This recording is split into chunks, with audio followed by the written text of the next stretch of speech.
Bonjour, je suis Sandrine du blog Apprendre par le jeu et dans notre série La ludothèque pédagogique, je vous présente aujourd'hui le Sonodingo.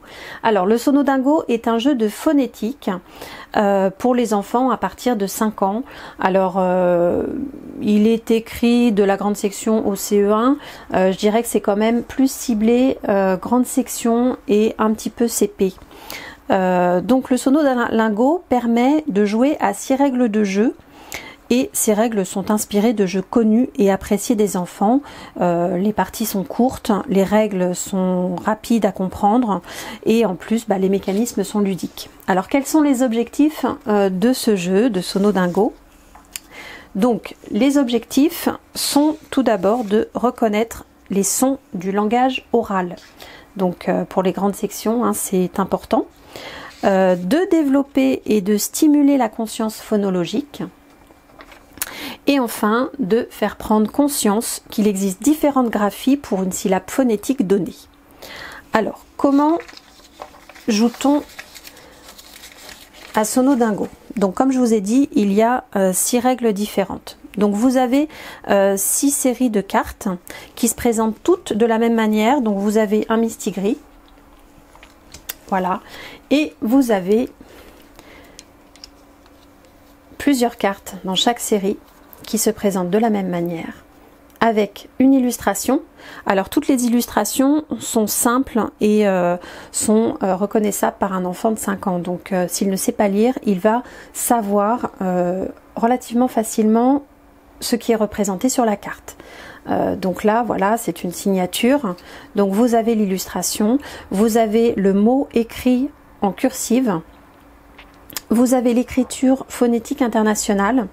Alors l'écriture phonétique internationale est surtout utilisée par les enseignants et pour l'enseignement du français pour les étrangers. Donc comme c'est une écriture internationale, tout le monde la comprend. Et ça peut aussi servir aux enfants de se repérer pour les syllabes parce que c'est en fin de compte des petits signes qui peuvent l'aider à repérer. Voilà, par exemple ici pour cinéma, vous avez en écriture phonétique, voilà, vous avez la même chose, donc il va pouvoir aussi se repérer par rapport à cette écriture. Et vous avez un système de symboles de codage pour la première syllabe et la dernière syllabe. Donc c'est représenté par des petites fleurs avec des pétales de couleur. Donc cet encodage en fait par les symboles va permettre aux enfants de s'auto-corriger. Donc ils vont être autonomes, ils vont pouvoir jouer entre eux sans qu'il y ait forcément un adulte pour les aider, même s'ils ne savent pas lire. Ils vont pouvoir repérer, voilà, les petites fleurs. Ils vont regarder, par exemple, là vous avez pyjama et signature. La première syllabe n'est pas du tout la même. On voit bien, les petites fleurs sont complètement différentes. Et la dernière syllabe, c'est pareil. Donc, il va pouvoir se corriger. Là, voilà, il va trouver la même syllabe du début pour cinéma et signature. Et vous voyez, la petite fleur est identique. Voilà, donc il va pouvoir se corriger comme ça. Alors, nous pouvons donc, comme je vous l'ai dit, jouer à 6 règles différentes. Donc vous avez le jeu du bazar, le jeu du rami, la bataille, le mistigris, les rimes rapides et la chenille. Alors, nous allons faire une partie de rami, par exemple. C'est un jeu que les enfants aiment beaucoup. Donc, le but du jeu, c'est d'avoir 3 paires de mots. Donc, pour préparer, il faut prendre toutes les cartes d'une couleur ou plus. Alors, pour la démonstration, je vais prendre qu'une seule couleur. On va prendre la rouge. Donc, on va mettre de côté les autres. Voilà, on enlève le mistigris. On n'en a pas besoin pour cette partie. On mélange les cartes et on doit en distribuer 6 à chaque joueur. Donc, je vais faire une partie comme si on était 2, 4, 5 et 6. Voilà. Donc, on a une pioche et on retourne la première carte. Alors, le déroulement du jeu, chacun prend son jeu en éventail et on joue chacun son tour. Alors, voilà, je regarde mes cartes et pendant mon tour, je dois prendre une carte. Alors, ou bien celle qui est là, si elle m'intéresse, ou bien je prends une carte qui est face non visible. Donc, je regarde mes cartes. Donc, est-ce que la carte manger m'intéresse?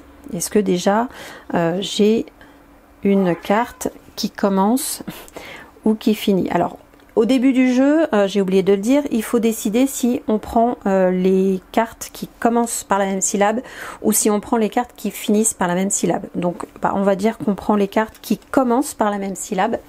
Donc, je cherche parmi mes cartes, est-ce que manger m'intéresse? Non, je n'ai pas de carte qui commence par la syllabe man. Donc, je vais tenter ma chance en piochant cette carte-là. Donc, boulanger, ça m'aide pas. Par contre, est-ce que j'ai une carte qui commence par bout? Non, j'ai pas de carte qui commence par bout. Donc, je vais en rendre une. Voilà, je vais en mettre une ici.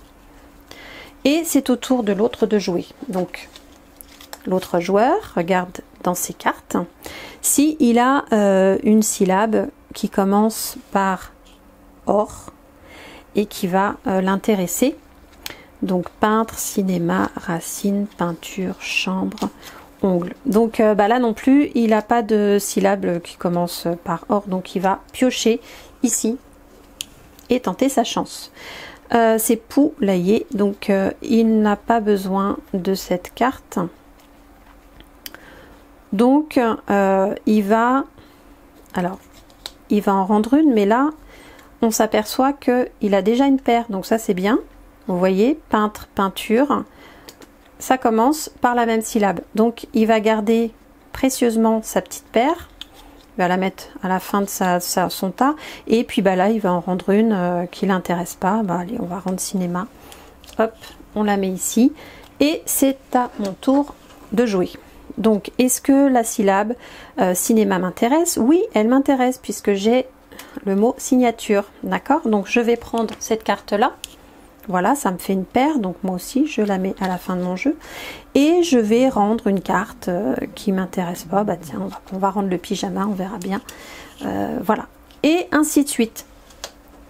Et à la fin du jeu, donc le premier qui a réussi à faire 3 paires. Voilà, là j'en ai une, il m'en manque encore 2. Et le premier donc qui a fini d'avoir ces 3 paires, il va dire Rami et il aura gagné. Donc ce jeu, en fait, l'enfant de 5 ans, de 6 ans, même s'il ne sait pas encore lire, va pouvoir y jouer tout seul avec des enfants du même âge parce qu'il va pouvoir s'auto-corriger grâce à ces petites fleurs, ce système de codage qui va lui permettre de savoir que oui, il a bien, c'est bien les mêmes, c'est bien la même syllabe phonétique qui commence pour ces 2 cartes et voilà, il a les mêmes petites fleurs, donc il pourra s'auto-corriger et jouer en autonomie, donc sans qu'un adulte soit forcément présent. Donc voilà, ça c'était pour le Rami. Donc comme je vous l'ai dit, il existe différents petits jeux. Donc le bazar, il faut gagner le plus de cartes possible. Pour la chenille, il faut se débarrasser le premier de toutes ces cartes. Pour les rimes rapides, c'est de gagner le plus de cartes possible. Pour la bataille, il faut gagner aussi le plus de cartes possible. Et le mistigris, ne pas avoir le mistigris à la fin. C'est un jeu bien connu. Voilà, donc écoutez, ce jeu est vraiment très intéressant pour les petits. Encore une fois, ce système d'autocorrection et de pouvoir jouer en autonomie, c'est très apprécié et des enfants et des parents également, je dirais, puisque voilà, ils peuvent mettre leur enfant à jouer tout seul, même s'il est est tout seul justement, il peut très bien s'amuser à repérer, voilà, il étale toutes les cartes d'une même série ou de plusieurs et il essaye de repérer les différentes cartes qui commencent par la même syllabe, les différentes cartes qui finissent par la même syllabe. Il peut s'amuser tout seul également, puisque bah, voilà, il peut s'auto-corriger grâce à ce système de codage. Alors pour les plus grands qui savent lire, je dirais que c'est déjà moins intéressant parce que, alors si ils vont s'amuser, hein, je vous dis, moi j'ai fait une partie avec mon fils et il regardait à peine les mots et il s'amusait plutôt à trouver les petites fleurs qui étaient identiques. Donc je pense que plus on, voilà, si on est trop grand, je pense qu'on va d'abord aller à la facilité directe et bah, s'amuser à regarder les petites fleurs. Mais je pense que c'est un très bon jeu de phonologie, de phonétique pardon, pour les enfants de grande section. Voilà, ça leur permet vraiment de se rendre compte et de prendre conscience de la phonologie et ça c'est important pour après commencer à rentrer dans la lecture, dans l'apprentissage de la lecture.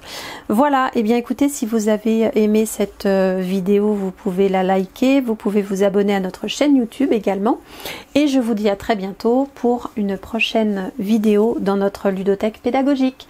Je vous remercie, au revoir.